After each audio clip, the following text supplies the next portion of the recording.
Olá, eu sou o Rodrigo Oliveira. Vamos falar um pouco sobre soquetes.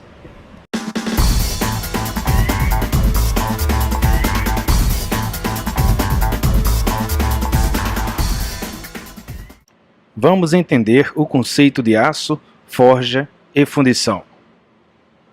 O aço é uma liga metálica formada essencialmente por ferro e carbono, com percentuais desse último variando entre 0,008 e 2,11%.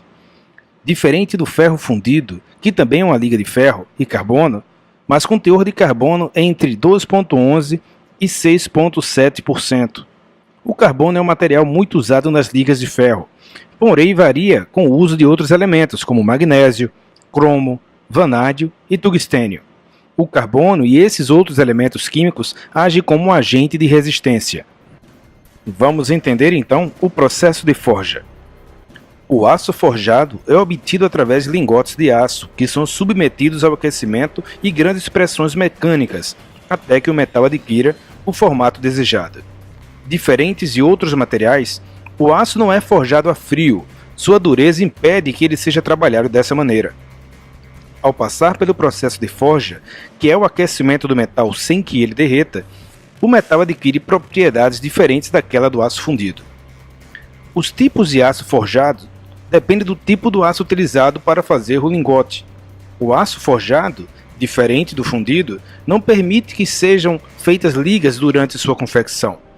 Antes da formação do lingote, no entanto, quando o aço esteve no estado líquido, é possível adicionar elementos para a formação de ligas, como níquel, molibdênio, entre outros. Dessa maneira, temos duas categorias principais de aços forjados: os aços forjados a partir do aço carbono ou a partir do aço liga. O aço carbono é uma liga de aço cujo elemento adicionado é o carbono, conferindo maior dureza ao material. O aço liga utiliza outros elementos que não o carbono, para conferir características diferentes ao material, ao exemplo do cromo, vanádio e molibdênio. O processo de confecção de uma peça em aço forjado é mais trabalhoso e custoso do que em aço fundido. No entanto, o material possui uma resistência mais elevada. Isso ocorre devido ao processo de manufatura da peça. A peça forjada é submetida a pressões que forçam o alinhamento dos grãos de aço em uma mesma direção, diferente do que ocorreria no resfriamento, onde o alinhamento dos grãos seria aleatório. A técnica de resfriamento acelerado do aço forjado é chamada de têmpera e confere ainda mais dureza ao produto final. Vamos entender agora o processo de fundição. Um metal fundido é quando aquecemos o mesmo até superarmos a temperatura de fusão. O metal passa do estado sólido para o estado líquido e podemos despejá-los em moldes e atingirmos as formas mais variadas. Este processo pode ser feito com qualquer tipo de metal, ferroso ou não ferroso. Uma característica interessante do ferro fundido e do aço fundido é que eles atingem níveis de dureza mais elevados do que o aço forjado, por conta da adição extra de carbono em sua composição. Característica interessante na confecção de ferramentas onde se exijam níveis de tensões mecânicas elevadas, porém mais quebradiças ao impacto. Outros aditivos podem ser incorporados à composição química das ferramentas, como por exemplo o cromo, o vanádio e o molibdênio. O aço cromo-vanádio. O cromo-vanádio é formado pela combinação de elementos químicos em diferentes proporções. O percentual de cada constituinte na formação é baseado nas características buscadas no produto final.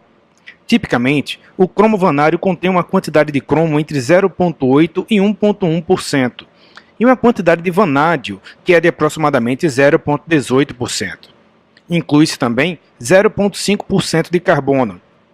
Quando as proporções são alteradas, as propriedades gerais da liga podem mudar e ela se comportar diferentemente em certas aplicações. As propriedades físicas, químicas e mecânicas deste tipo de aço lhe dão características específicas de tolerância à carga, resistência à corrosão e dureza. O aço cromo-molibdênio. Esse material é composto por mais ou menos 0,3% de carbono, o que faz dele um tipo de liga de aço com baixo teor de carbono. As propriedades mecânicas superiores desse material são provenientes da adição de íons de cromo e molibdênio, por volta de 1% de cromo e 0,2% de molibdênio são usados. Esse tipo de aço também exibe excelente rigidez e alongamento. É o que chamamos de ductilidade. É excelente para aplicações em ferramentas que venham a sofrer impacto. Temos dois tipos de soquetes, os manuais e os de impacto. Além da composição de material, temos uma grande diferença na apresentação visual dos soquetes. Essa diferença é proposital, para que fique bem claro o posicionamento de cada modelo em relação ao tipo de aplicação. Os soquetes manuais, que possuem um acabamento cromado, são para uso exclusivamente manual. Já os soquetes de impacto possuem um acabamento fosfatado e são projetados para trabalhar tanto com ferramentas manuais como em ferramentas elétricas ou pneumáticas. Existem soquetes para vários tipos de aplicações. Eles podem ser longos, tradicionais, longos com pontas, longos para velas ou torques. Os soquetes também podem ser apresentados com os encaixes estriados ou sextavados. Os soquetes do tipo sextavado têm como característica acomodar-se melhor nas 6 faces de um parafuso ou porca. São indicados para apertos finais, onde exijam-se níveis maior de torque. Já os soquetes do tipo estriado possuem o dobro de pontos em relação ao sextavado. São 12 pontos.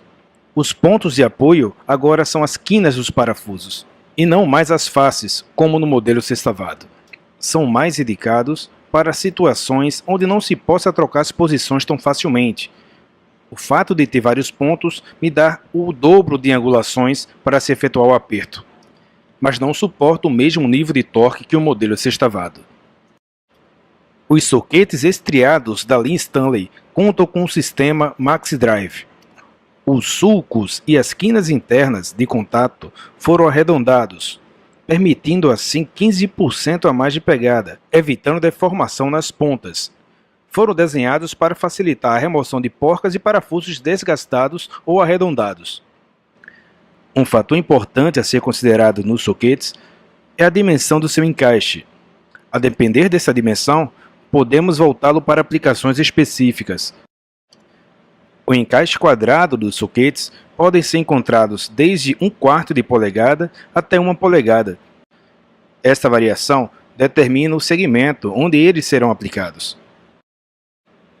Seja com ferramentas pneumáticas ou com ferramentas manuais, a dimensão dos encaixes quadrados dos soquetes está ligada diretamente ao nível de torque que cada um aguenta.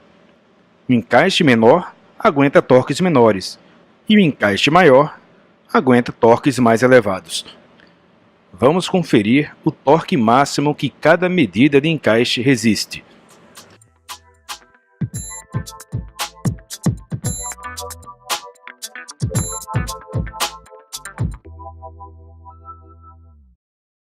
É importante frisar que a Stanley dispõe de soquetes com medidas em milímetros e em polegadas. Um erro muito comum do usuário final é usar soquetes em milímetros com parafusos em polegadas, ou vice-versa. Esta inversão pode causar um desgaste prematuro tanto no soquete como na porca ou parafuso. Finalizamos mais uma videoaula. Dúvidas? Entre em contato comigo, rodrigo.oliveira@sbdinc.com. Obrigado.